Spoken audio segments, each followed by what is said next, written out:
지금 얘기한 그런 이제 사역들 놓고 한번 중보 기도하시고, 또 오늘부터 시작되는 신약 산책 위해서 기도하시고, 또 예배 시간 통해서 우리 참석한 모든 분들 깊은 은혜 받도록 한번 다 같이 통성으로 기도하겠습니다.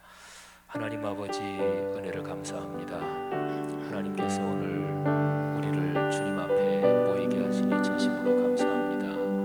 아버지 하나님의 거룩한 사랑으로 우리를 축복하시며, 이번 주간부터 시작된 말씀상 성경대학 이야기 사역들을 축복하시고, 또 우리 각 사람이 하나님 앞에서 받을 은혜 기대하며 이 가을을 걸어가게 도와주옵소서. 하나님 아버지, 하나님께서 신약 산책 7번을 축복하시며, 성수동박의 2번째 시끝 체육대회, 또 임직식 축복하시며, 한가을 말씀 사경에 축복해 주옵소서. 오늘 예배를 섬기는 귀한 주님의 종들을 축복해 주옵소서. 다드림 찬양단, 더불어 찬양대 축복하시며, 또 기도와 성경 봉독 순서 맡은 분들에게 하나님의 넉넉한 은혜를 주옵소서. 감사합니다. 하나님 아버지, 은혜를 진심으로 감사합니다.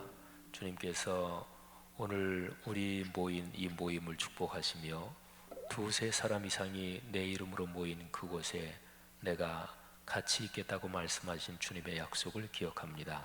하나님, 오늘 이 시간에 이 자리에 충만하셔서 여기 있는 한 사람 한 사람도 빼놓지 말고 하나님의 큰 은혜를 내려 주옵소서. 또 주님의 음성 듣게 하시고, 우리가 살아가면서 우리에게 부딪혀오는 이런저런 어려움, 또 이런저런 걱정거리, 오늘 예배 순서를 통해, 또 특별히 말씀을 통해 하나님이 주시는 음성을 듣게 하옵소서. 예수님 이름으로 기도 올립니다. 아멘.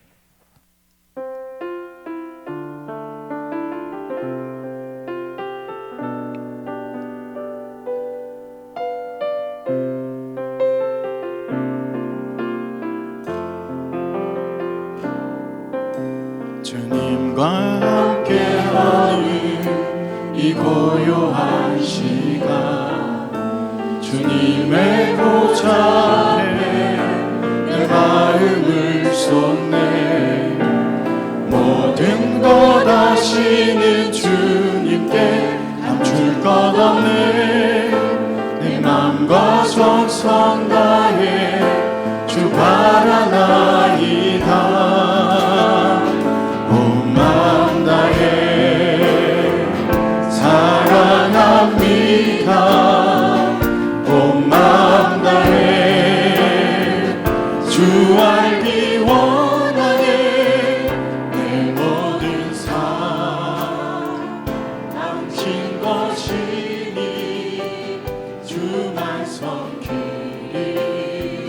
온 마음 다해 염려하지 않아도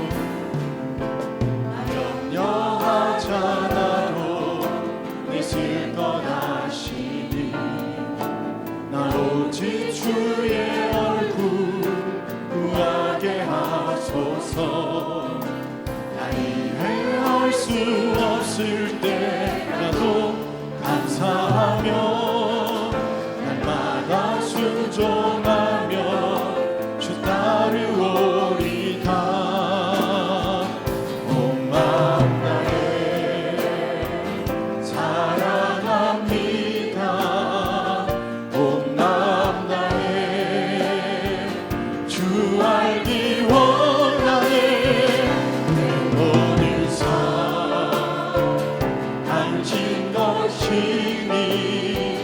주만 섬기리.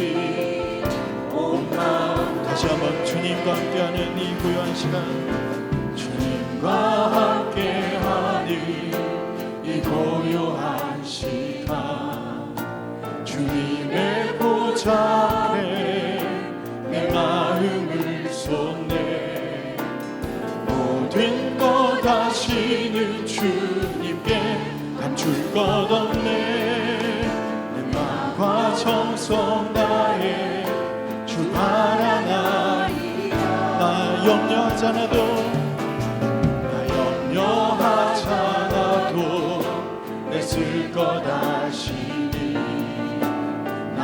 오직 주의 얼굴 구하게 하소서.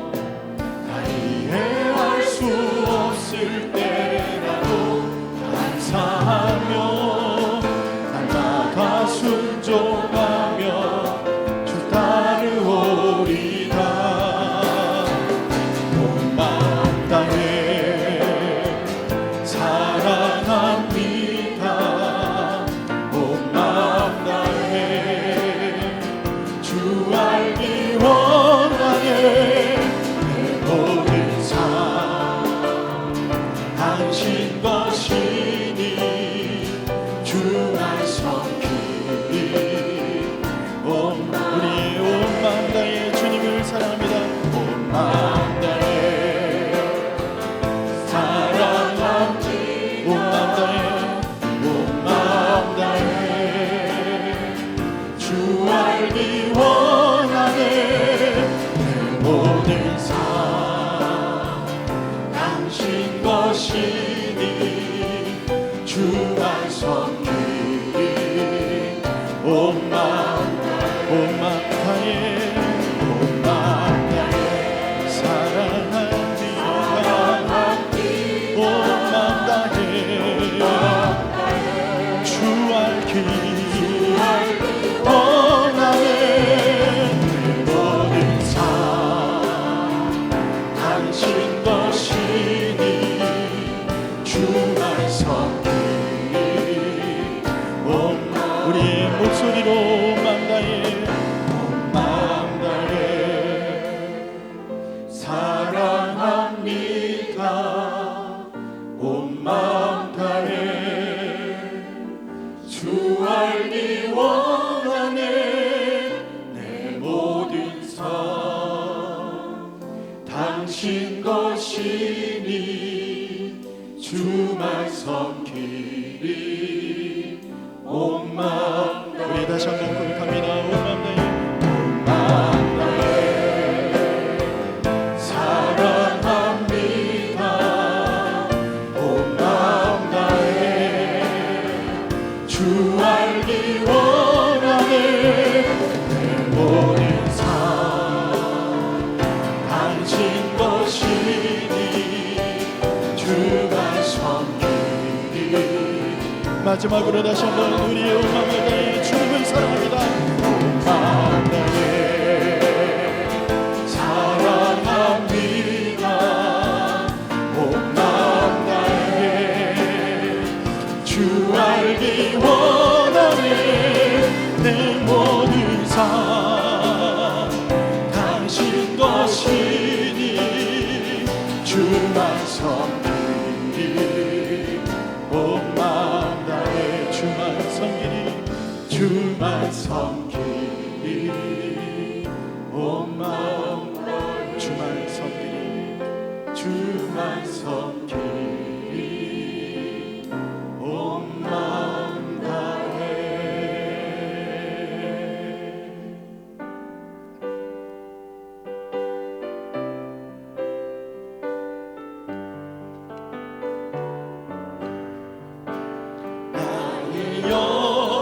영원하신 기여 생명보다 귀하다.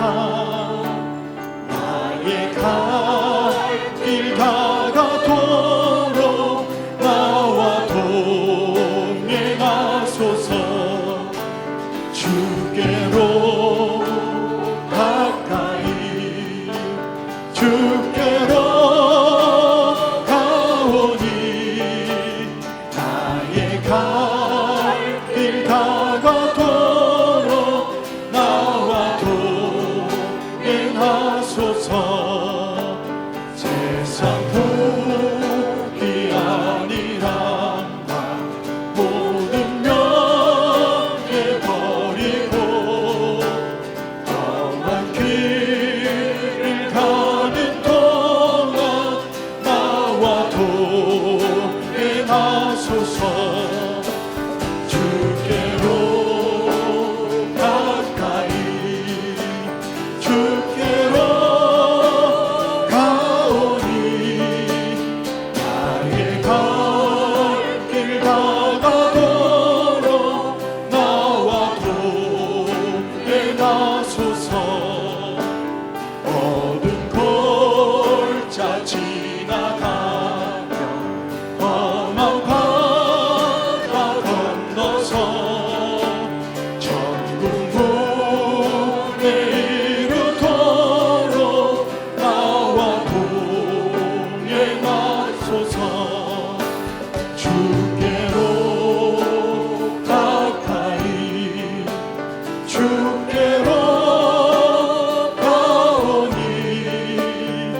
가소서 주께로 가까이 주께로 가오니 나의 갈 길 다가도록 나와 동행하소서 주께로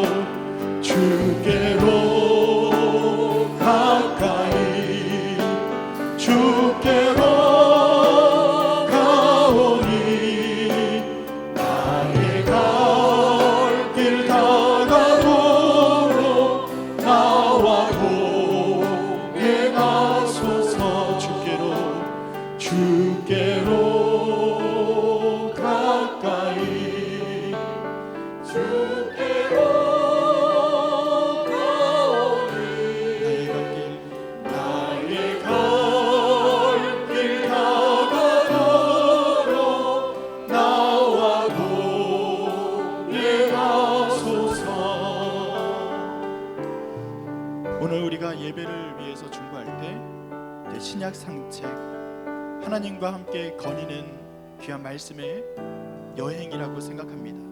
주님과 동행할 수 있도록 인도하여 주시옵소서. 말씀을 전하는 목사님을 통해서 이 말씀이 우리 삶의 동행이 될 수 있도록 주님께서 인도하시고 붙들어 주시옵소서. 오늘 헌신하는 기간과 모든 예배 가운데 함께 하실 것을 믿으며 우리가 함께 중보하며 나아가겠습니다. 하나님 아버지 감사를 드립니다. 주님께서 우리에게 주신 귀한 첫 번째 신앙 산책 시간, 이 시간 주님께서 우리에게 말씀을 더하시고 주에게 은혜를 더하실 줄로 믿습니다. 세우신 목사님을 붙들어 주시옵소서. 우리 예배 가운데 헌신하는 모든 기간과 그리고 모든 순서수들 맡은 이들에게 주님께서 함께 하실 줄로 믿습니다.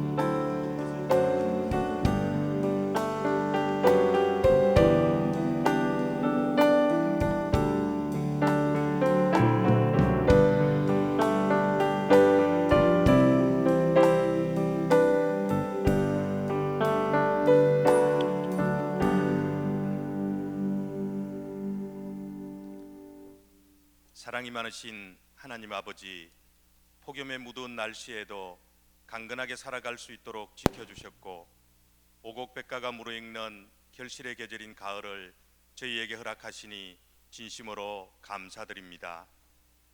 꿈새 초가을 일곱 교회에 보내는 말씀으로 풍성한 은혜와 소망을 주심에 더욱 감사드립니다. 사랑이 풍성하신 하나님 아버지, 저희가 하나님의 거룩한 말씀대로 살아야 하지만 탐욕과 성공에 사로잡혀 주님의 말씀대로 살지 못했습니다. 입술로는 주님의 거룩한 말씀에 의지하여 이 땅을 살아가야 한다고 고백하지만 실제로는 세상에 속한 무사람들과 다를 바가 없었습니다. 사랑이 많으신 주님, 저희들에게 긍휼을 베푸시고 저희들의 불신앙과 불순종을 용서하여 주시옵소서. 하나님 아버지, 주님 말씀의 거룩한 리더십으로 저희의 삶이 먼저 변하게 하시고 이 땅에서 선한 영향력을 끼칠 수 있도록 주님께서 인도하여 주시옵소서. 사랑이 많으신 하나님 아버지, 성락 성결교회를 사랑해 주시고 말씀삼 운동과 온 세계 선교 사역이 주님이 원하시고 기뻐하시는 뜻대로 이루어질 수 있도록 축복하여 주시기를 간절히 원합니다. 박태희 원로 목사님과 지영은 담임 목사님, 부교육자님들에게 맡기신 사역을 잘 감당할 수 있도록 주님께서 인도하여 주시옵소서. 교회를 섬기는 하나님의 자녀들이 주님께서 말씀하신 선교적 사명과 이 땅에서의 직업적 소명을 잘 수행할 수 있도록 지혜와 능력을 충만하게 부어주시기를 간절히 원합니다. 사랑의 주님, 담임 목사님과 함께하는 신약 산책을 축복하여 주시옵소서.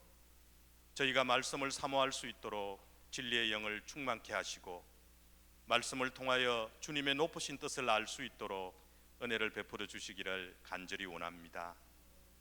말씀으로 우리의 삶이 풍성해지고 주님이 주신 형통의 복을 누리고 나누게 하시며 주님의 말씀으로 행복한 이 가을이 되기를 소원합니다. 은혜가 풍성하신 하나님 아버지, 말씀을 준비하시는 담임 목사님에게 지혜와 명철을 더하여 주시고 성령님의 인도하심에 따라 소망이 가득한 7번의 신약 산책이 될 수 있도록 주님께서 축복하여 주시옵소서. 사랑이 풍성하신 하나님 아버지, 60명의 임직자를 기억하시고 임직을 받는 한 사람 한 사람이 주님이 주신 사명을 잘 감당할 수 있도록 은혜를 베풀어 주시옵소서. 말씀과 기도로 무장하여 교회와 성도님들을 잘 섬기고 주님께 충성하는 일꾼이 될 수 있도록 우리 주님께서 축복하여 주시기를 간절히 원합니다. 사랑의 주님, 예배를 섬기는 모든 손길들을 축복하여 주시옵소서. 그들의 충성된 수고를 우리 주님께서 알아주시기를 소원합니다. 드보라 찬양대의 찬양을 받으시고 주님께는 영광이 되고 듣는 저희들에게는 기쁨이 넘치게 하옵소서. 감사드립니다. 우리를 구원하여 주신 예수 그리스도 이름으로 기도드렸습니다. 아멘.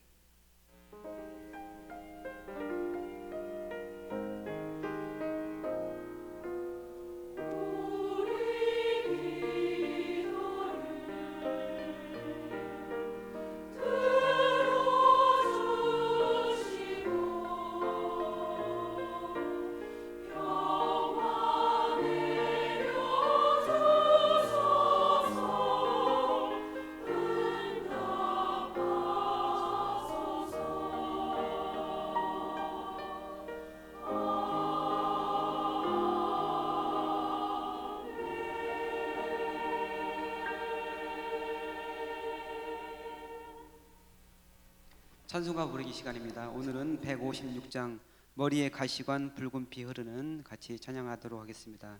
우리가 계속해서 고난과 예수님의 순환에 대한 그런 찬양을 주제로 계속해서 보고 있는데 지난번에도 한국 작곡가에 의해서 이제 만들어진 그런 곡을 봤는데 오늘도 작사 작곡가 모두 한국 분입니다.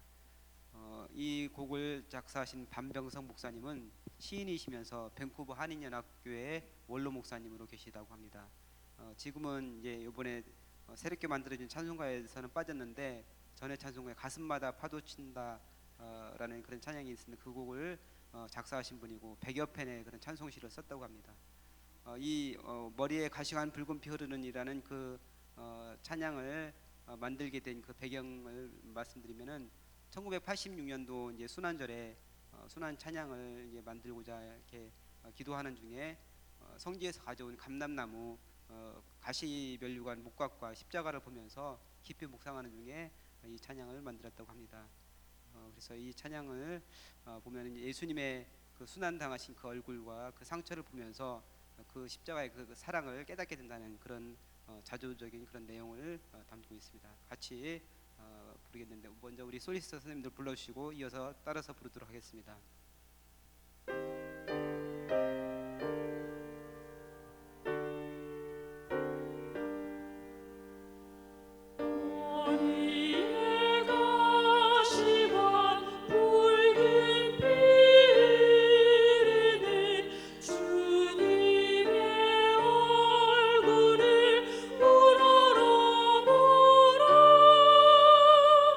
나의 죄 사하신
집사님 나오셔서 성경 봉독해 주시겠습니다.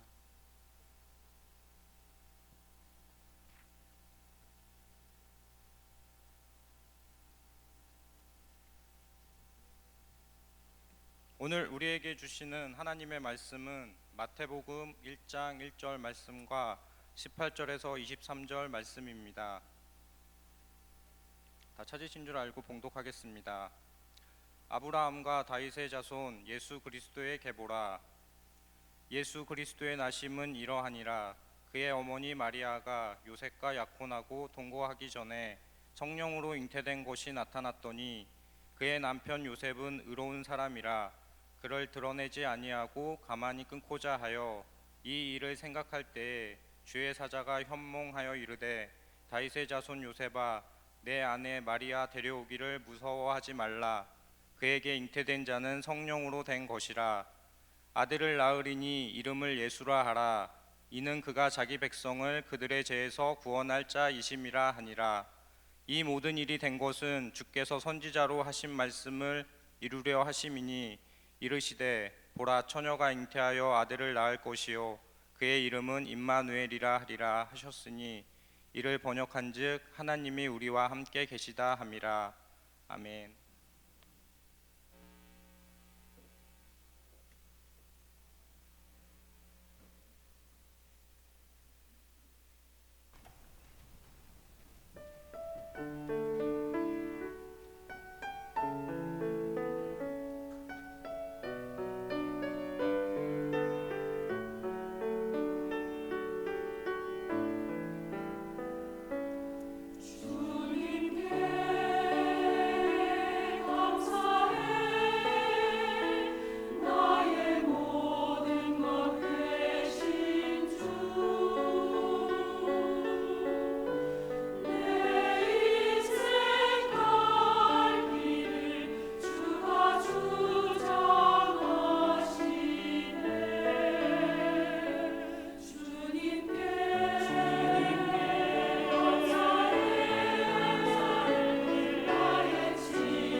귀한 찬양 감사하고요. 또 다드림 찬양단도 은혜롭게 찬양인도 아주 잘하셨습니다.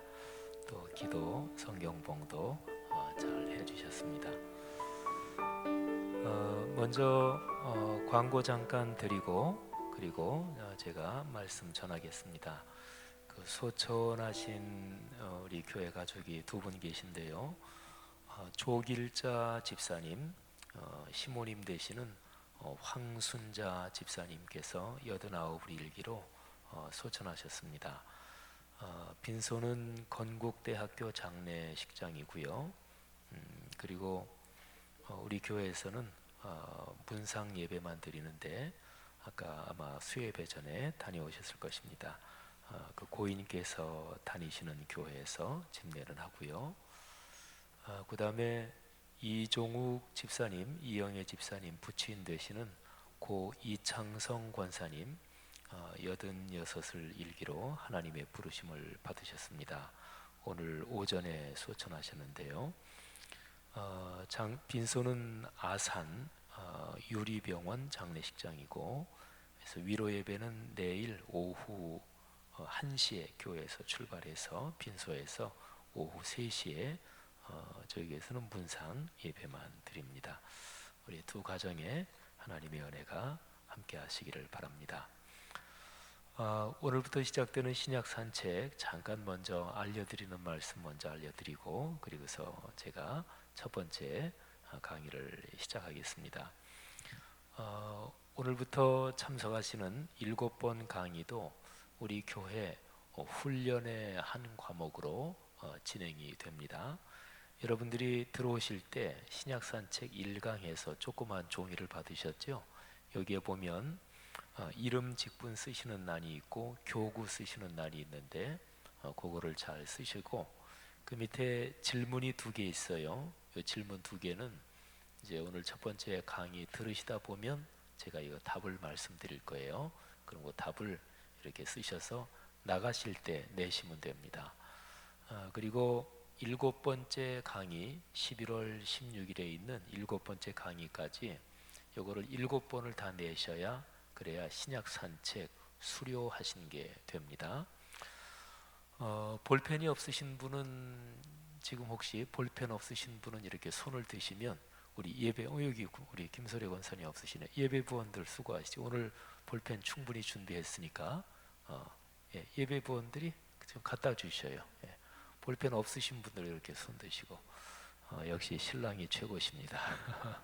우리 장로님이 바로 주시네요. 볼펜 없으신 분들 손 들어서 표하시면 예배 부원들이 갖다 드릴 것입니다.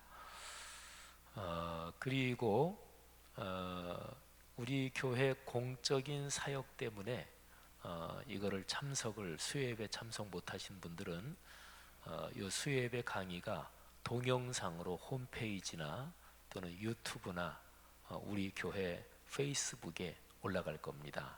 그래서 예를 들어서 특별히 장례가 그런데요, 공적인 사역 때문에 참석을 못하시는 분들은 그 동영상을 보시고 그리고 이거를 써서 내시면 됩니다. 그 다음에 또 교회 공식적인 훈련 프로그램으로 진행이 되니까 지방에서 직장 때문에 이게 수요예배 참석하시기가 힘드신 분들이나 또는 우리 교회도 멀리서 나오신 분들이 꽤 있어요. 근데 집이 멀어서 수요 예배를 참석하기 힘드신 분들도 동영상을 보시고 이거를 써내시면, 그러면 7번 다 내시면 그러면 수료한 걸로 그렇게 하도록 하겠습니다. 7번 우리 강의 진행되는 중에 하나님께서 신약 성경 전체에 대해서 우리에게 깊은 깨달음을 주시기를 바랍니다. 신앙생활을 하시면서요, 제일 기본되고 중요한 거를 명확하게 정리하고 있으면 신앙생활이 헷갈리지 않습니다. 저는 이제 목사로 계속 살아왔잖아요. 제가 이제 뭐 신앙생활을 남보다 더 잘하고 또 신앙생활에 대해서 훨씬 더 깊은 신앙을 가지고 있다 이래서가 아니고, 사람은 자기 위치 때문에 더 잘 보이는 게 있습니다. 지금 제가 여러분들보다 더 높은 곳에 서 있잖아요, 그죠? 그러니까 저 뒤에 앉으신 분들까지 다 잘 보입니다. 그건 위치 때문에 그렇죠. 그러니까 제가 목사로 살아가기 때문에 신앙생활 하는 거는 아무래도 목회자가 이렇게 보기에 더 잘 보입니다. 근데 가만히 보면 신앙생활을 어렵고 힘들게 하시는 분들이 있어요. 또 아유, 왜 저렇게 신앙생활 하실까? 저렇게 하면 본인이 피곤할 텐데 뭐 이러는 사람들이 있어요. 그건 이제 여러 가지인데, 근데 그런 거를 어떤 한두 가지 기본적인 원리로 얘기한다면 이렇습니다. 신앙생활에 가장 기본되는 중요 원칙 또는 가장 필요한 일반 운동으로 말한다면 기본기, 이게 정확하게 정립되어 있지 않으면 그러면 힘듭니다. 예를 들어서 제 아무리 교회 오래 다니고 또 교회에서 무슨 봉사를 열심히 한다 그래도 주일 성수를 비롯한 공예배의 중요성을 깨닫지 못하는 사람은 신앙생활이 행복하지 않습니다. 그리고 성경적인 원리로 말하면 예배가 중심에 서 있지 않은 사람은 하나님의 복을 받지 못합니다. 교회 열심히 봉사하면서도 예배는 중요하게 생각하지 않는 사람이 있을 수가 있어요, 그죠? 그러니까 주일에 나와도 예배 드린다, 이게 중심이 아니고 내가 맡은 부서 또는 사람 만나서 그런 거 막 이렇게 더 신경 쓰고 그러면서 교회 봉사는 열심히 하는데 예배의 중요성이 그 사람의 삶의 중심에 정착이 되어 있지 않는 그런 분들도 꽤 있습니다. 그러면 절대로 신앙생활에 기쁨이 없어요. 봉사할 때 재밌고 신나지요. 그런데 자기 재미가 없으면 반드시 사람들하고 부딪힙니다. 그런 사람들은. 그리고 예배가 중심이 되지 않으면 하나님의 권위를 인정하지 않습니다. 그러니까 자기 편하고 좋을 때 그때는 사람 좋은데 자기 수 틀리면 이게 사람이 돌변하는 거예요. 자기 성질이 나오고. 그러니까 이게 예 중에 하나예요. 예배가 중심이어야 된다, 이런 거죠. 헌금 생활에 대해서 얘기한다면 헌금을 다른 사람 눈치 보고 다른 사람 비교해서 체면 손상하지 않도록 적절하게 하면 절대로 헌금 생활에 기쁨이 없습니다. 그리고 그런 헌금은 뭐 예를 들어서 본인이 이런저런 직분이 있어서 내가 남보다는 이 정도는 많이 해야지, 제 아무리 그래서 다른 사람보다 헌금 액수를 많이 해도 성경적인 원리로 보면은 절대로 물질의 축복, 하나님이 주시는 물질의 축복은 받지 못합니다. 이것도 이제 원리 중에 하나죠. 제가 예배, 헌금 이 두 개에 대해서 말씀드렸잖아요. 신앙생활에서 제일 중요한 사항들에 대해서 기본적인 사항이 정리가 돼 있어야, 그래야 신앙생활은 행복합니다. 자, 그러면 신앙생활에서 제일 중요한 것들은 어디에서 배우게 되는 것인가요? 그건 당연하죠. 66권 성경 말씀에서 배우는 거예요. 그래서 교회 생활에 모든 원리나 방식이나 그리스도인이 살아가는 또는 교회나 교단, 교계가 하는 모든 일은 다 근본적으로 성경에서 나오는 거예요. 그래서 교회 생활하면서 성경적이지 않다, 그러면 그거는 자꾸만 바꿔야 돼요. 사람은 내가 편하고자 하는 관성이 있고요, 그런 습성이 형성이 되기 때문에 성경 말씀에 비추어서 자세히 보지 않으면 자기도 모르게 성경 말씀에서 자꾸만 벗어납니다. 우리 교회에서 10월 2일 날 임직식 하잖아요. 근데 제가 지난 주일에 임직자 60분 모여가지고 미리 이런저런 말씀을 좀 드리면서도 그런 얘기를 했는데, 오늘날 한국교회 임직식이나 또는 교계 어떤 직분을 맡을 때는 그게 무슨 영전하는 것처럼 그런 분위기가 한국 교계에 너무나 일반화돼 있어요. 뭐 교단에서 총회장이 됐다, 부총회장이 됐다, 또 뭐를 맡았다 그러면 사회적으로 예를 들어서 뭐 국장하던 사람이 뭐 차관급으로 올라갔다 그러면 사회적으로는 영전이잖아요. 근데 교회 직분도 그렇게 생각해요. 그거는 잘못된 거잖아요, 그죠? 그래서 우리 교회는 임직식 할 때 벌써 지지난번부터인가 그랬죠. 우리는 선물 접수대 설치 안 하잖아요. 우리는 예를 들어 임직하는 분한테 축의금을 드린다든지 또는 무슨 선물을 드린다든지. 제가 처음에 왔을 때 우리는 임직식 할 때 밖에다가 제가 와서도 한동안 그렇게 했죠. 임직식 하는 사람들 선물 하는 사람들 접수대 쭉 만들어 놓고 방명목도 하고 이제 그랬어요. 그리고 임직식 자체가 아주 무슨 높은 자리에 올라가는 것처럼. 근데 임직식은 그런 거 아니잖아요, 그죠? 성경적으로 틀리잖아요. 그러니까 그런 것도 자꾸 바꾸는 거예요. 신앙생활이 그래요. 근데 이런 모든 게 어디에서 오느냐? 성경 말씀에서 오는 거예요. 그래서 신앙생활을 하면서 66권 성경에 대해서 잘 정리가 돼 있는 사람은 신앙생활이 행복합니다. 우리 교회에서는 사역을 할 때 늘 어떤 원칙을 정해서 사역을 합니다. 그게 제 목회 스타일이에요. 오늘 제가 예배 전에 소천 광고 2개 드렸잖아요. 이것도 벌써 여러 해 전이에요. 이게 잘 정해져 있지 않으니까 어떤 소천 경우는 광고가 되기도 하고 안 되기도 하고, 또 성도들 가운데서 아유 누구 소천하셨는데 광고 좀 해주세요. 그래서 제가 기본적인 원칙을 정했지요. 예를 들어서 소천이 진행되고 있는, 장례가 진행되고 있을 때는 그 진행되는 중에 예배가 있으면 예배 때 반드시 광고를 합니다. 끝나면 이제 주보에 나지요. 그리고 새벽 기도 때, 새벽 예배 때는 구두로 광고하지 않고 이제 거기 스크린에서 제일 밑에 이렇게 소천하고, 잠깐 이제 얘기는 이제 사회보는 목사님이 하죠. 그것도 매뉴얼을 딱 정한 거예요. 그래서 교회 생활에서 기본 매뉴얼이 있으면 싸울 거리가 굉장히 많이 줄어듭니다. 사람은 스타일이 다 다르잖아요.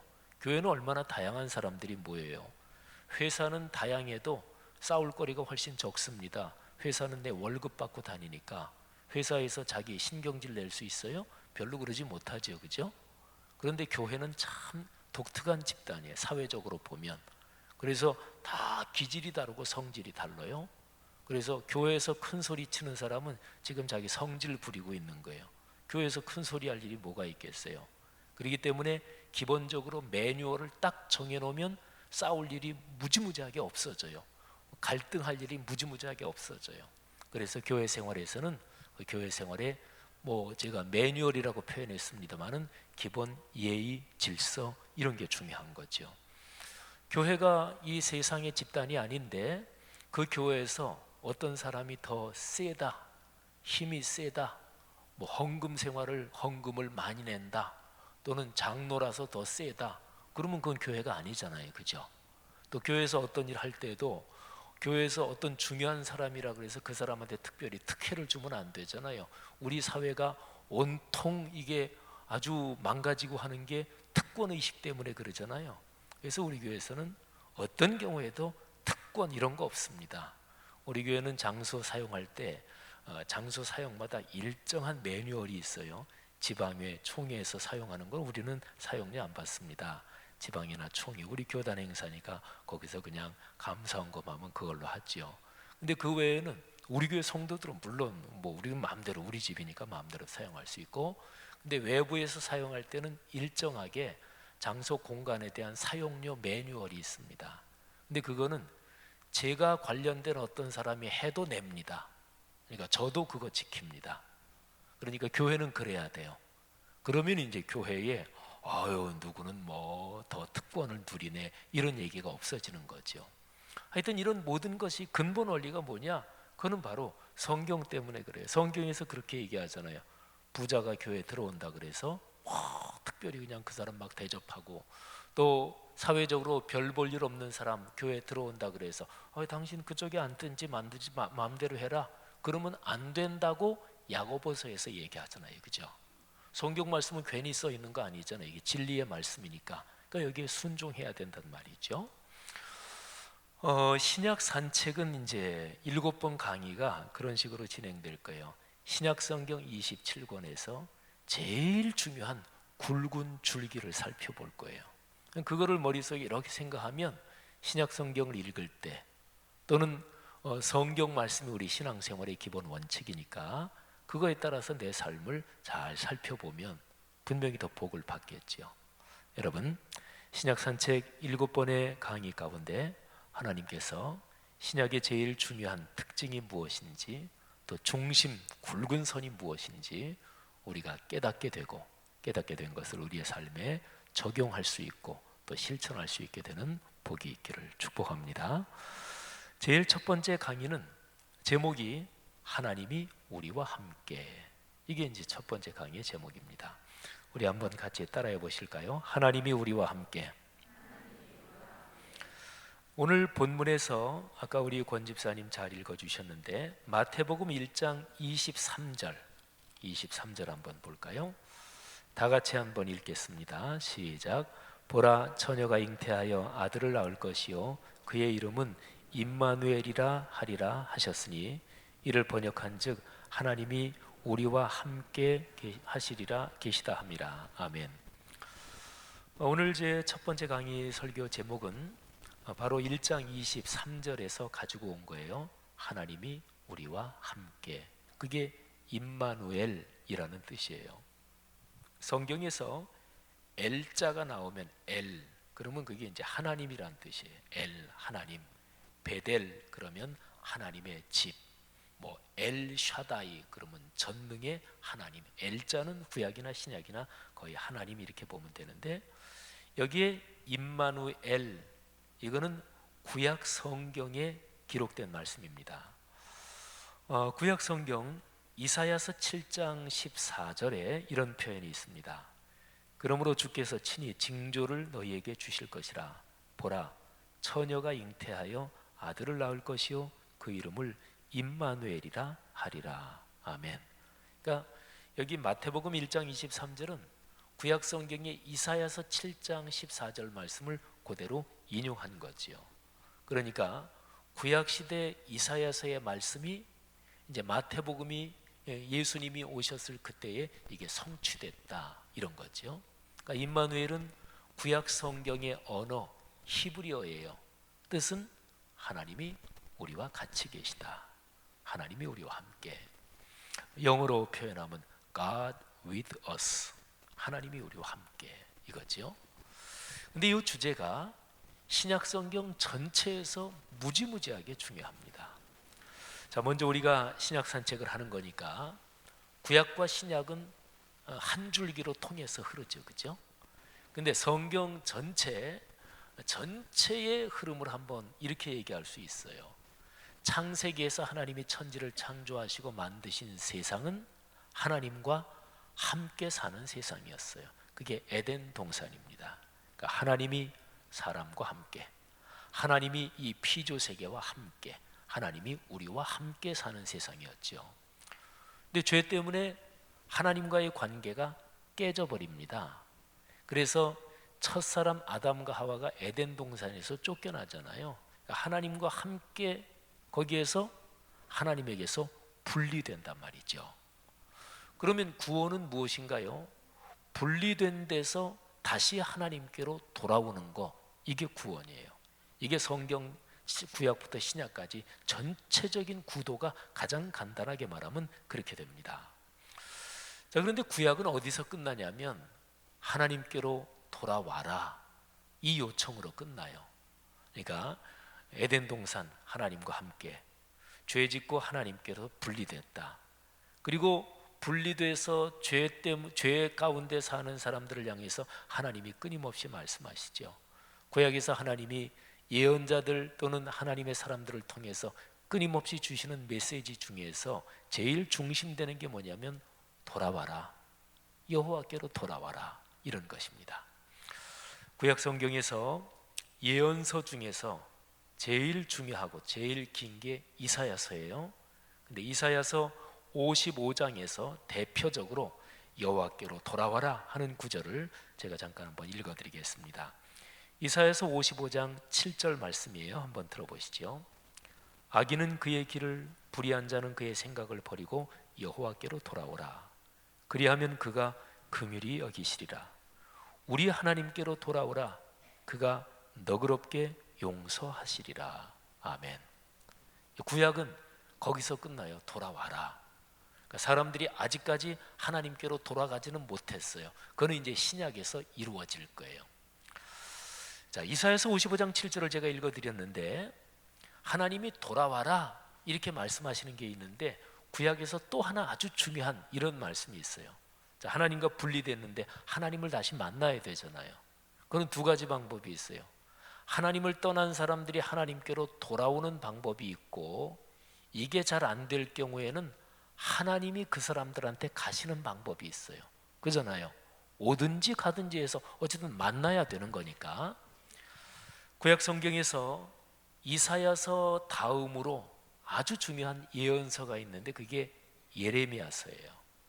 근데 그 예레미야서 31장에 보면 하나님께서 이런 말씀을 하세요. 내가 전체 이스라엘 백성들과 새로운 언약을 맺겠다. 그러니까 모세를 통해서 시내산에서 하나님이 이스라엘 백성과 언약을 맺었는데 그 언약이 깨져버립니다. 그래서 하나님이 말씀하시기를 내가 새로운 언약을 맺겠다. 그런데 그 새로운 언약은 깨질 수가 없는 언약이다. 하나님이 시내산에서 모세를 통해서 이스라엘 백성과 맺은 언약은 어디에다 기록이 되었나요? 돌판에다가 기록이 됐습니다. 십계명이 제일 중심되는 것인데 다른 거는 모세가 듣고서 그 다음에 이렇게 받아서 쓰고 이제 그랬겠죠. 근데 대표적인 상징이 십계명이 돌판인데 그래서 깨졌다. 이거는 돌판이 깨진, 말하자면 그런 거를 상상하시면 될 거예요. 근데 하나님이 내가 새 언약을 이스라엘과 맺을 텐데 그거는 절대로 깨지지 않는다. 이유가 있다. 돌판에 썼기 때문에 깨졌는데 새로 맺을 언약은 돌판에 쓰지 않는다. 그들의 속에다가 마음에다가 기록한다. 이런 표현이 있어요.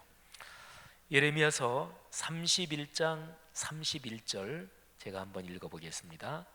여호와의 말씀이니라.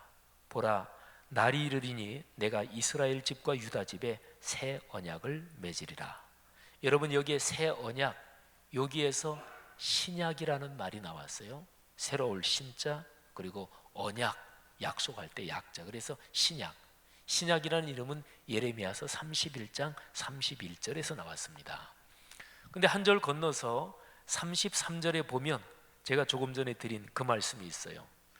그날 후에 내가 이스라엘 집과 맺을 언약은 이러하니 곧 내가 나의 법을 그들의 속에 두며 그들의 마음에 기록하여 나는 그들의 하나님이 되고 그들은 내 백성이 될 것이라. 여호와의 말씀이니라. 아멘. 근데 여기서 하나님이 내가 내 법을 그들의 속에 두고 마음에 기록한다, 이 얘기는 하나님이 찾아오신다, 이 얘기나 사실은 마찬가지예요. 자 보세요. 구약은 이렇게 끝납니다. 하나님과 분리된 사람이 하나님과 다시 만나야 되는데 돌아오든지 하나님이 가시든지 그러는데 돌아오라는 요청, 여기에서 구약은 끝나는 거예요. 거기까지예요. 또 내가 새 언약을 맺을 건데 내가 그들의 속에 가겠다 말하자면, 근데 그 약속 거기에서 끝나는 거예요. 근데 그 성취가 이제 돼야 되겠죠. 그게 바로 신약에서 성취가 되는 거예요. 그 구약은 약속이고 신약은 구약에서 약속한 게 성취되는 게 신약이잖아요. 그죠? 그런데 신약의 첫 번째 책, 첫 번째 장, 첫 번째 절, 바로 거기서부터 그 약속이 성취되는 거예요.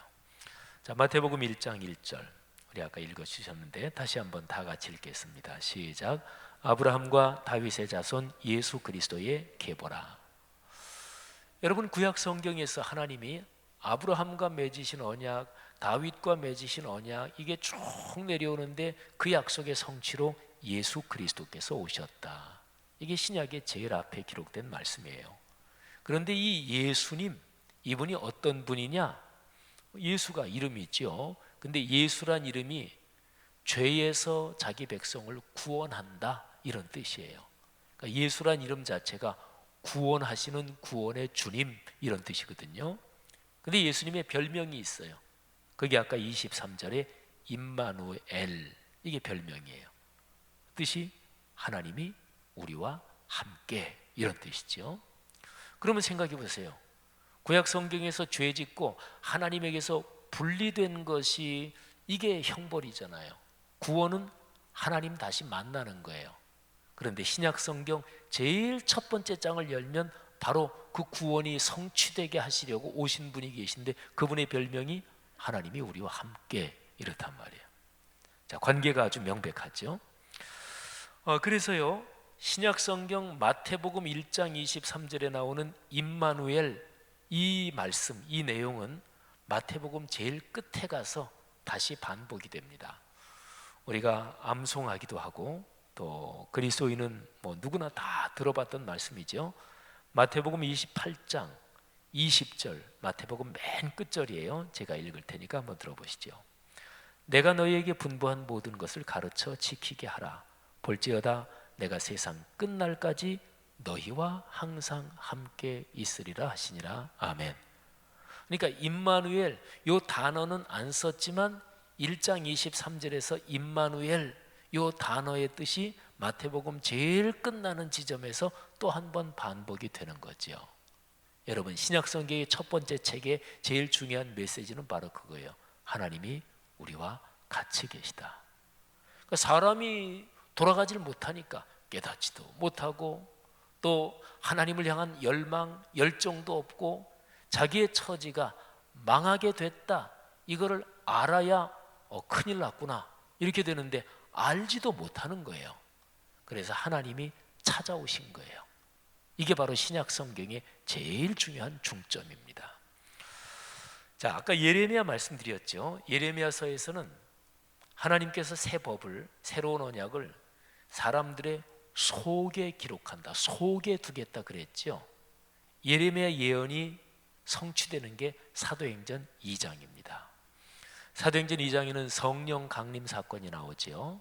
그러니까 오순절에 하나님의 성령이 마가의 다락방에 모여있던 120명의 그 제자들에게 성령이 강하게 내립니다. 근데 성령 하나님은 어떤 하나님이냐면 하나님께서 우리와 같이 계시는데 성령은 우리 안에 계십니다. 구약시대에도 성령 하나님이 활동을 하셨어요. 얼른 머리에 떠오르는 사람이 첫 번째 왕 사울인데 사울은 처음에 하나님께 부름을 받았을 때 참 겸손한 사람이었고 하나님의 영으로 충만한 사람이었습니다. 그런데 중간에 교만해지고 그래서 하나님의 영이 떠났지요. 구약시대에는 성령 하나님이 역사하셨다가 다시 떠나기도 하시고 그러니까 뭐 필요하면 오시고 또 떠나시고 그랬어요. 근데 신약시대에는 하나님의 성령이 오셔서 사람들 속에 계속 같이 사셔요. 그 시작이 사도행전 2장이에요. 그래서 사도행전 2장의 성령 강림 사건이 중요한 것입니다. 우리 기독교 역사에서 창조부터 완전히 세상 모든 것이 끝나는 종말까지를 커다랗게 세 시기로 나눕니다. 이게 기독교 역사관에서 제일 오래된 시대 구분 방법이에요. 첫 번째 시대가 성부 시대, 두 번째 시대가 성자 시대, 세 번째 시대가 성령 시대. 우리 외기도 쉽죠, 그죠? 삼일체 하나님 성부, 성자, 성령 하면 되니까. 근데 성자 시대 요것만 언제냐? 요것만 알면 먼저 처음에 성부 시대, 성령 시대는 자동적으로 결정이 돼요. 창조부터 종말까지 딱 세 덩어리로 나누는 건데 요 가운데가 언제부터 언제까지인지 요것만 알면 되잖아요. 근데 성자 시대는 쉬워요. 예수님이 이 땅에 탄생하신 때부터 승천하신 때까지 그게 성자 시대예요. 그러면 창조부터 예수님이 탄생하실 때까지가 성부 시대, 예수님이 승천하신 다음부터가 성령 시대 이런 거예요. 아주 정확하게 말하면 예수님이 승천하시고 오순절에 성령 강림이 하시면서 성령 시대 그러는 거죠. 자, 첫 번째 시대, 두 번째 시대, 세 번째 시대. 세 번째가 제일 끄트머리잖아요. 그래서 끝말자를 써가지고 말세, 제일 끄트머리 시대답게 말세예요. 그러니까 보통 우리 그리스도인들이 뭐 세월이 시대가 많이 타락하고 그러면 말세야 말세 그냥 보통 그렇게도 쓰는데, 그런데 성경적으로 우리 기독교적으로 말세 그거는 2000년 전부터 시작된 거예요. 그렇죠? 그러니까 성경적인 이런 걸 생각하면 이단이나 이런 데서 요즘이 말세다, 뭐 말세 지말, 말세 중에서도 말세다, 뭐 이렇게도 표현할 수 있겠는데, 하여튼 성경적인 개념은 제일 끄트머리 시대, 성령의 시대는 2000년 전부터 시작됐다. 이거를 머릿속에 집어넣으면 좋겠죠. 어쨌든요, 사도행전 2장에 성령의 시대가 시작됨으로써 이게 하나님의 구원의 역사에서 제일 끄트머리 시대가 본격적으로 열리는 것인데, 성령 시대의 특징이 뭐냐? 하나님이 우리 안에 들어와 계신다. 이게 이제 성령 시대의 특징이에요. 하나님은 우리 안에 들어와서 사십니다. 사도행전 2장에 이 성령 강림 사건, 이게 이제 쭉 진행되면서 요한계시록 제일 끄트머리로 한번 가봤죠. 요한계시록에서 말씀하는 영원한 천국, 천국은 어떤 곳인가요?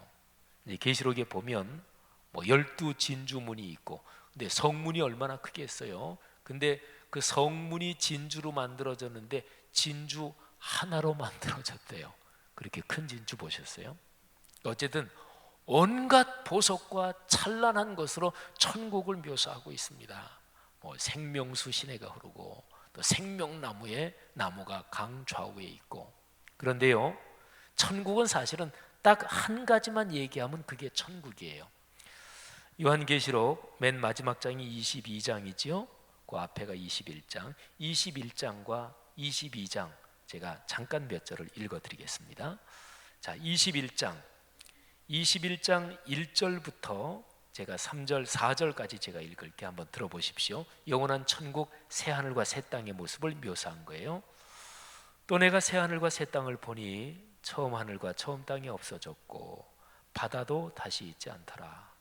또 내가 봄에 거룩한 성 새 예루살렘이 하나님께로부터 하늘에서 내려오니 그 준비한 것이 신부가 남편을 위하여 단장한 것 같더라. 내가 들으니 보좌에서 큰 음성이 나서 이르되 보라, 하나님의 장막이 사람들과 함께 있음에. 여기 중요한 표현이 나와요. 하나님의 장막이 사람들과 함께 있다. 장막은 사람 사는 집이라고 하면 돼요. 하나님이 사시는 집이 사람들과 같이 있다는 거예요. 조금만 더 들어보세요. 함께 있음에 하나님이 그들과 함께 계시리니. 이게 천국이에요. 하나님이 함께 계신다. 그들은 하나님의 백성이 되고 하나님은 친히 그들과 함께 계셔서, 또 나오네요. 하나님이 친히 그들과 함께 계시다. 이거 다 임마누엘이란 뜻이죠, 그렇죠? 4절입니다. 모든 눈물을 그 눈에서 닦아주시니 다시는 사망이 없고 애통하는 것이나 곡하는 것이나 아픈 것이 다시 있지 아니하리니 처음 것들이 다 지나갔음이라라. 아멘. 여러분, 천국이 한마디로 말하면 하나님이 같이 계신 거예요. 왜 세상이 지옥 같은가요? 왜 세상에 고통과 그리고 갈등, 싸움 이런 게 있나요? 부정부패 타락이 왜 있나요? 근본적으로 기독교적으로 설명하면 하나님과 같이 살던 에덴 동산에서 쫓겨난 세상, 에덴의 동쪽은 그런 거예요. 이유는 딱 한 가지, 하나님이 계시지 않기 때문에 그런 거예요. 집안으로 말하면 집안에 어른이 없기 때문에, 또는 개인의 삶으로 말하면 그 사람의 삶에 올바른 삶의 철학이 없고 가치관이 없기 때문에, 나라가 혼란스러운 것은 나라에 법이 없기 때문에, 또는 법이 있어도 법이 공정하게 집행되지 않기 때문에 이런 거죠. 모든 법 또는 모든 원칙 또는 모든 공정한 의로움, 이런 모든 게 근본적으로는 하나님으로부터 나온단 말이죠. 그래서 성경에 하나님의 의로움, 하나님의 뜻 이런 거 있잖아요. 그러니까 세상의 모든 고통과 괴로움과 불행과 또는 모든 어려움은 하나님이 계시지 않기 때문에 그런 거예요. 그러면 천국이 뭐냐? 하나님이 계신 곳이에요. 자, 계시록 22장 맨 마지막 장인데 22장도 1절부터 몇 절을 읽으면 역시 또 그게 나와요. 한번 들어보십시오. 또 그가 수정같이 맑은 생명수의 강을 내게 보이니 하나님과 및 어린 양의 보좌로부터 나와서 길 가운데로 흐르더라. 강 좌우에 생명나무가 있어 12가지 열매를 맺되 달마다 그 열매를 맺고 그 나무 잎사귀들은 만국을 치료하기 위하여 있더라. 여러분, 여기에 강 좌우에 생명나무가 있다 그랬죠. 이게 에덴 동산에서 있던 그 생명나무예요. 근데 최초 인간이 죄를 짓고 거기서 쫓겨났잖아요. 그게 하나님으로부터 분리됐다. 이게 그냥 같은 얘기인데요. 근데 계시록 22장 맨 마지막에서는 다시 생명나무 있는 곳에서 사는 거예요. 이게 하나님과 같이 산다, 그런 거를 가르치는 그런 의미예요, 이게. 근데 그 뒤에 보면은 더 직접적으로 나와요. 다시 저주가 없으며 하나님과 및 어린 양의 보좌가 그 가운데 있으리니 그의 종들이 그를 섬기며 아멘. 어떤 보좌? 하나님과 그 어린 양의 보좌가 그 한가운데 있대요. 말하자면 하나님이 같이 사시는 거죠. 여러분, 이게 천국이에요. 그런데 그 천국을 하나님께서 그리스도인들에게는 나중에 들어갈 천국 말고 이 세상에서도 이미 맛보고 누리며 살게 선물을 주셨어요. 그게 뭐냐면 우리 안에 계신 성령 하나님이에요. 그러니까 우리는 이 세상에 사는 동안 천국을 이미 맛보고 누리는 거예요. 우리가 예배 중에 개인적으로 기도하면서 말씀 묵상을 하면서 그러면서 하나님의 은혜를 받죠. 은혜 받는다는 게 천국의 기쁨을 미리 맛보는 거예요. 자, 제가 마태복음 설명드렸고 그리고 사도행전 그리고 건너뛰어서 요한계시록 설명드렸죠. 그러면 신약 성경에서 한 가운데서 제가 한 가지만 말씀을 드릴게요. 신약 성경에 보면 마태, 마가, 누가, 요한복음 끝나고 그다음에 사도행전 나오고 그다음에 로마서를 시작으로 해서 쭉 바울 사도가 성령의 감동으로 쓴 편지들이 쭉 나와요. 신약 성경에서 적어도 13권이 사도 바울이 쓴 글이에요. 성령의 감동으로. 신약 27권 중에서 한 절반 정도 돼요.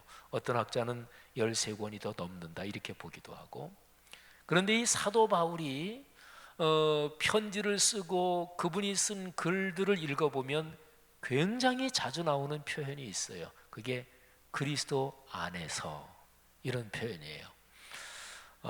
이제 우리 장로님들이나 또는 우리 성도님들, 제가 뭐 이런저런 일 있을 때 문자 메시지 좀 보내고 할 때 제가 잘 쓰는 표현이 뭐 이렇게 편지 쓸 때도 그렇고 제일 뒤에서 지형은 드림 이런데 그 앞에다가 제가 자주 쓰는 표현이 그리스도 안에서 지형은 드림, 이렇게 제가 그 표현을 자주 써요. 근데 이거는 사도 바울이 굉장히 즐겨 쓰는 표현이에요. 헬라어로 말하면 엔 크리스토 이렇게 발음을 해요. 영어로 말하면 인 크라이스트, 그리스도 안에서. 근데 사도 바울이 그 표현을 쓰는 게 그분의 신앙 고백 중에서 심장과도 같은 거예요. 사도 바울은 인생길을 걸어가면서 예수 그리스도를 만난 뒤로 그분은 늘 예수 그리스도 안에서 산다. 실제로 그런 영적인 충만한 은혜를 경험하며 사신 분이에요. 그래서 그분이 편지에서 늘 그리스도 안에서 이런 표현을 쓰는 거예요. 자, 그 표현이 나오는 아주 유명한 구절, 한 구절만 같이 한번 보겠습니다. 자, 갈라디아서 2장 20절. 너무 유명하죠, 그죠? 예. 이거는 안 찾아도 암송하겠죠, 그죠? 자, 우리 다 같이 암송해 볼 텐데, 제가 지난 한 달여간에 언제 이거를 암송했는데 제가 암송할 때 한 단어가 틀렸대요. 집에 갔더니 집사람이 당신 거 틀린 거 아냐고, 나 모른다고, 내가 설교할 때 얼마나 떠는지 아냐고, 얼마나 긴장하고 있는데 내가 그 틀린 걸 어떻게 아냐고, 이런 얘기하면 성도들이 아유, 지 목사님 괜히 저러지. 근데 진짜예요. 저는 설교할 때 무지무지하게 떨립니다. 어쨌든 갈라디아서 2장 20절, 우리 앞뒤에다가 갈라디아서 2장 20절 말씀 이런 표현해서 우리 암송할 때처럼 그렇게 암송하십시다. 다 같이 시작. 갈라디아서 2장 20절 말씀. 내가 그리스도와 함께 십자가에 못 박혔나니 그런즉 이제는 내가 사는 것이 아니요 오직 내 안에 그리스도께서 사시는 것이라. 이제 내가 육체 가운데 사는 것은 나를 사랑하사 나를 위하여 자기 자신을 버리신 하나님의 아들을 믿는 믿음 안에서 사는 것이라. 갈라디아서 2장 20절 말씀.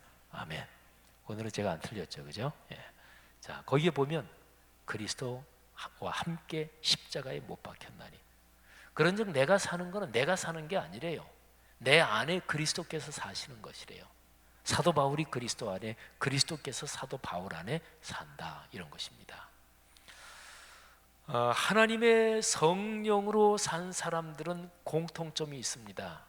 모두가 다 그리스도 안에서, 그리스도와 함께, 이게 성령 안에서 산다는 거하고 똑같은 뜻이에요. 우리가 금방 같이 암송한 갈라디아서 2장 20절에서 십자가에 못 박혔다.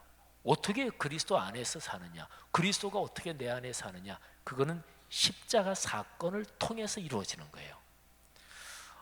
우리 교회에서 양육반 훈련 받으면 거기에서 배우는 성경 구절 중에 하나가 로마서 6장 10절 11절이에요. 한번 들어보십시오. 그가 죽으심은 죄에 대하여 단번에 죽으심이요 그가 살아계심은 하나님께 대하여 살아계심이니 이와 같이 너희도 너희 자신을 죄에 대하여는 죽은 자요 그리스도 예수 안에서 하나님께 대하여는 살아있는 자로 여길지어다. 아멘.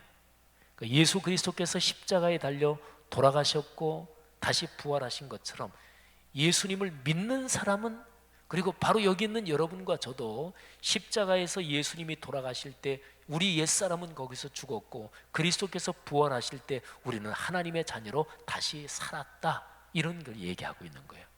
그러니까 그런 그리스도인은 늘 주님과 함께 동행하는 거죠.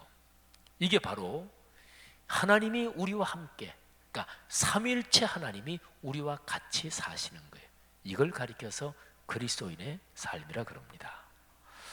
자, 사랑하신 여러분, 오늘 첫 번째 강의 제가 구약부터 시작해서 신약까지 쭉 말씀드렸는데 마지막으로 한 구절만 말씀을 드리겠습니다. 누가복음 17장 20절 21절인데요. 한 번은 바리새인들이 이렇게 질문합니다. 하나님의 나라가 어느 때에 임하나이까 묻거늘 예수께서 이르시되 대답하여 이르시되 하나님의 나라는 볼 수 있게 임하는 것이 아니요 또 여기 있다 저기 있다고도 못하리니 하나님의 나라는 너희 안에 있느니라. 아멘. 아주 유명한 구절이에요. 하나님의 나라, 하늘나라, 천국 뭐 다 같은 말이에요. 뭐 조금 뉘앙스들이 틀린 거죠. 근데 그 하나님의 나라는 여기 있다 저기 있다 그러는 게 아니라 너희 속에 있다.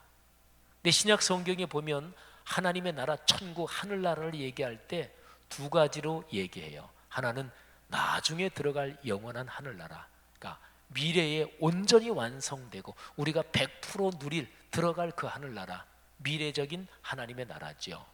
근데 또 하나 얘기하는 게 뭐냐면 지금 여기에서 우리가 누리는 현재적인 하나님의 나라. 누가복음 17장 20절 21절에서는 예수님께서 현재적인 하나님의 나라, 그걸 얘기한 거죠. 자, 신약 성경 전체를 꿰뚫고 흐르는 가장 중요한 메시지, 임마누엘, God with us, 하나님이 우리와 함께. 마지막으로 질문 하나만 던질까요? 자, 우리가 크게는 창세기부터 특별히 신약 성경의 중심 메시지를 이제 공부가 끝났습니다. 자, 그러면 이 임마누엘, 하나님이 우리와 함께 하신다, 이것이 여기 있는 여러분과 저 우리 개인에게는 어떤 의미가 있는 것입니까? 자, 요즘에 여러분의 삶을 생각해 보세요. 어떤 어려운 문제가 있습니까? 또는 어떤 일 때문에 힘드십니까? 또는 여러분이 스스로 생각하기에 아유, 내가 예수 믿는 사람인데 이 점은 신앙인답지 못하지, 내가 왜 신앙인답게 살지 못하지, 스스로를 보면서 좀 자기 자신이 밉고 하나님 앞에 송구스럽고 뭐 그런 또 분도 계실지 모르겠어요. 어떤 거든지 좋아요. 내가 잘못하고 내가 범죄해서 그래서 당하는 어려움이든 아니면은 외부의 환경 때문에 당하는 고통과 어려움이든 뭐 때문에 걱정되고 번민이 되든지 간에 한번 이거를 생각해 보세요. 하나님이 나와 같이 계시다. 하나님이 나와 같이 계시다는 것을 진짜로 내 마음에 이게 깊이 감동이 된다면 그리스도인이 괴롭고 고통스럽고 그게 장기간 계속될 수 있을까요? 그렇지 않은 거죠, 그죠? 하나님이 나와 같이 계시다. 삼위일체 하나님, 성부, 성자, 성령 하나님이 삼위일체 하나님이신데 하나님이 나와 같이 계신다 할 때는 특별히 성령 하나님이 지금 나와 같이 계시다, 이런 뜻인데, 오 주여 성령의 충만함을 나에게 주옵소서. 그리스도인이 기도할 때 성령 하나님은 우리 안에 계셔요. 하지만 특별히 성령이 충만하도록 우리를 축복해 주십시오. 성령의 충만을 구하는 것은 바로 그거예요. 내가 넉넉히 느끼도록, 내가 넉넉히 가슴 저리게 행복하도록. 그러면 우리의 삶에 있는 이런저런 어려움을 이겨낼 수가 있는 거죠. 아니 도대체 어떤 어려움이길래, 어떤 상황이길래 성령 하나님, 삼위일체 하나님이 같이 계신데도 그게 여전히 어렵단 말입니까? 그거는 하나님이 같이 계신 것을 충분히 느끼지 못하고 있는 거죠. 그래서 기독교적인 모든 신앙 훈련은 하나님이 지금 나와 같이 계시지, 이거를 더 체험하도록, 이거를 잘 감각적으로 느끼도록, 그거를 훈련하는 게 모든 기독교적인 훈련이에요. 예배 훈련 왜 해요? 예배는 하나님 만나는 시간이거든요. 기도, 하나님하고 대화하는 거예요. 말씀은 하나님의 음성을 듣는 거예요. 우리가 어려운 사람들 봉사한다, 우리 교회 뭐 병원 찬양도 하러 가시고 의료 봉사도 하시고 또 우리 더 나눔 지역사회 봉사도 하시고 또 여러분이 살아가시면서 이런저런 어려움 당하는 사람들, 내가 예수 믿는 사람인데, 내가 하나님의 은혜 받은 사람인데 뭐 어디 수해가 났다 그러면 돈 10,000원이라도 내고 남 도와주는 거잖아요. 그거는 하나님께서 그 작은 자 하나를 도와주는 게 곧 나를 도와주는 거다, 이렇게 말씀하셨거든요. 그러니까 타인의 얼굴 속에서, 타자 속에서 하나님을 뵙는 거예요. 그러니까 그리스도인으로 살아가는 모든 거는 하나님과 함께하는 그 영적인 감각 또는 그 무드 또는 그거를 계속해서 훈련하는 거예요. 그러니까 얘기하는 거예요. 신앙은 하나님 손 붙잡고 동행하는 거다. 그러니까 제가 늘 강조하는 게, 제 아무리 신앙생활 오래 하고 뭐 요즘은 목회자들이 또 말썽을 많이 피우니까 그 사람이 제 아무리 목사요, 신앙생활을 제 아무리 오래 했어도 뭐 장로, 권사, 안수집사 다 마찬가지, 그게 중요한 게 아니에요. 그 사람이 제 아무리 신앙생활을 오래 하고 또는 제 아무리 외형적으로 교회 봉사를 많이 하고 이런저런 직책을 많이 가졌어도 중요한 건 이거예요. 하나님이 같이 계시다는 거 느끼십니까? 오늘 주님과 손 붙잡고 걸으셨습니까? 이게 중요한 거예요. 사랑하신 여러분, 신약 성경의 아주 중요한 이 근본 메시지가 여러분의 삶에서 늘 체험되시기를 주의 이름으로 축복합니다. 자, 우리 찬송 한 장 부르고 오늘 신약 산책 첫 번째 강의 마칠 텐데요. 432장 우리 지연 씨가 한번 조용하게 피아노를 쳐보시고, 자, 가사를 한번 보세요. 432장 우리 가사 띄워주시겠어요?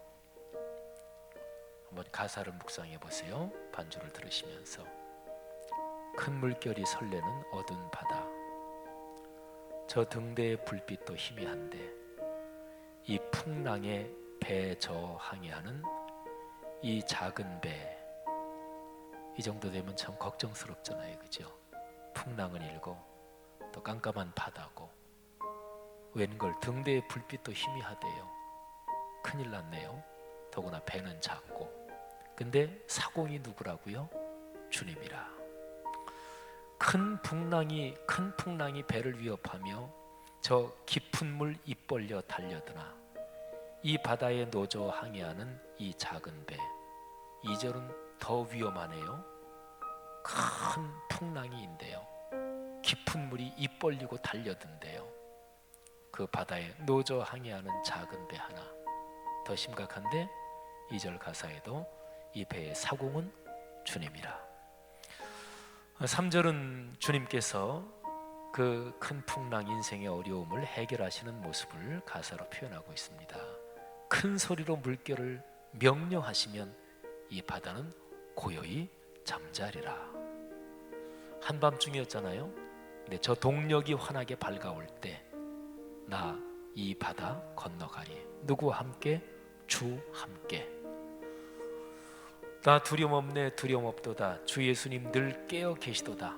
이 흉흉한 바다를 다 지나면 저 소망의 나라에 이르리라.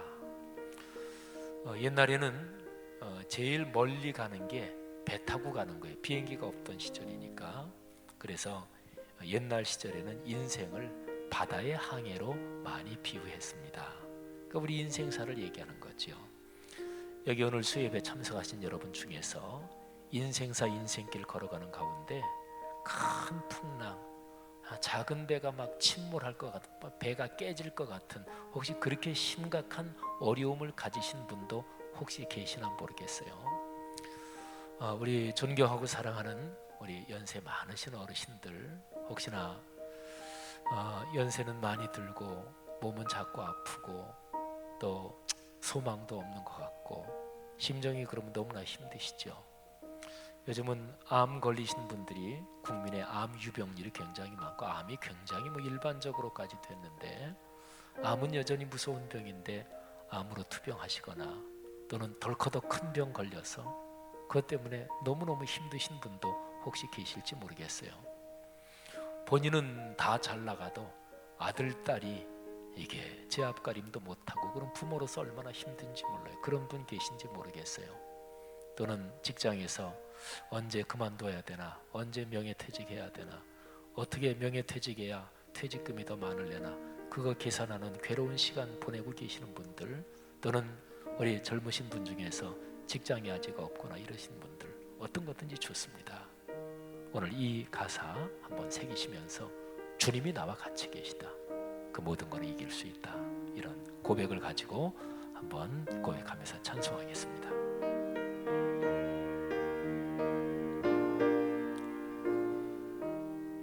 큰 물결이 설레는 어른 바다, 저 등대의 불빛도 희미한데 이 풍랑에 배저 항해하는 이 작은 배 사공은 주님. 2절 큰 풍랑이 이 배를 위협하며 저 깊은 물 입 벌려 달려드나 이 바다에 놓쳐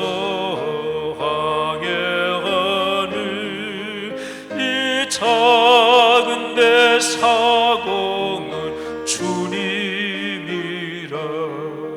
나 두려움없네 두려움없도다. 주 예수님 늘 깨어 계시도다. 이 흉흉한 바다를 다 지나며 저 소망의 나라에 이르리라. 큰 소리로 물결을 명하시며 이 바다는 고요히 잠자리라. 저 동력이 환하게 밝아올 때 나 주 함께 이 바다 건너가리. 나 두려움없네 두려움없도다. 주 예수님 늘 깨어 계시도다. 이 흉흉한 바다를 다 지나며 저 소망의 나라에 이른 나 두려움없네. 나 두려움없네 두려움없도다. 주 예수님 늘 깨어 계시도다. 이 흉흉한 바다를 다 지나며 저 소망의 나라에 이르리라. 아멘. 네, 피아노 계속 반주해 주시고 각자가 조용하게 기도하겠습니다. 이 시간에 작은 소리로 기도하셔도 좋고 또는 묵상으로 기도하셔도 괜찮습니다. 다만 하나, 주 예수 그리스도, 특별히 성령 하나님 삼위의 위격 중에서 성령의 위격으로 나와 같이 계시는 그 주님 지금 느껴지시는지 한번 생각해 보세요. 지식으로는 알고 있는데 내 마음에 와닿지 않고 확신이 오지 않습니까? 이렇게 기도하세요. 하나님, 이 불쌍한 저를 도와주십시오. 신앙생활 오래 했습니다. 이런저런 직분받아 교회 섬김도 열심히 했습니다. 그런데 하나님, 이게 웬일입니까?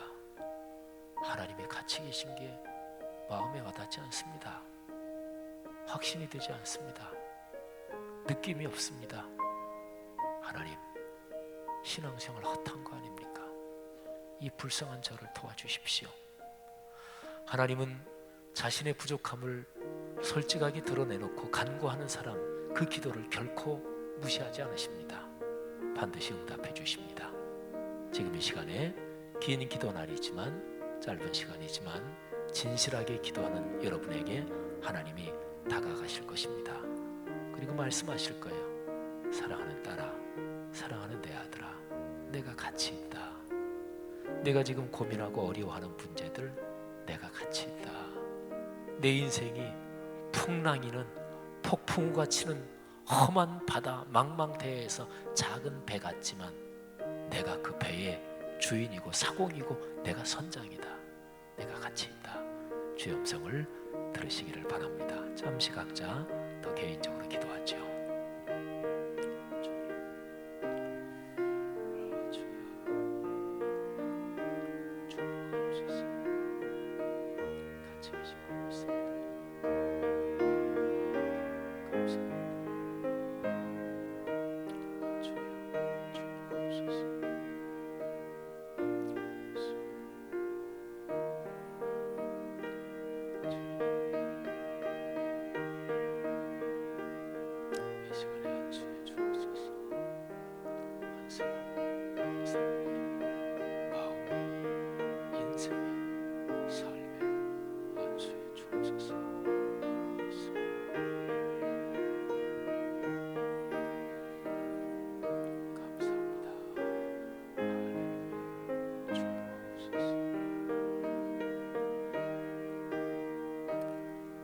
하나님 아버지, 은혜를 감사합니다.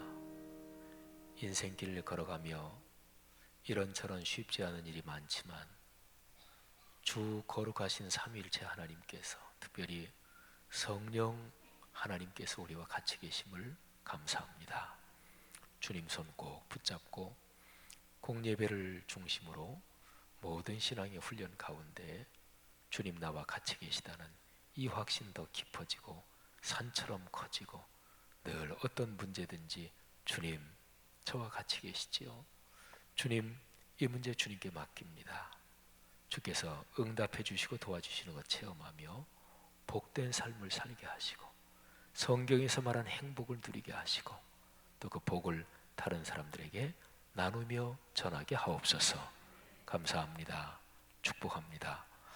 이제는 예수 그리스도의 은혜와 하늘아버지의 사랑하심과 늘 같이 하시는 성령 하나님의 그 동행하심이 하늘 백성 머리머리 위에 지금부터 영원히 같이 계시기를 간절히 축원하옵나이다. 아멘.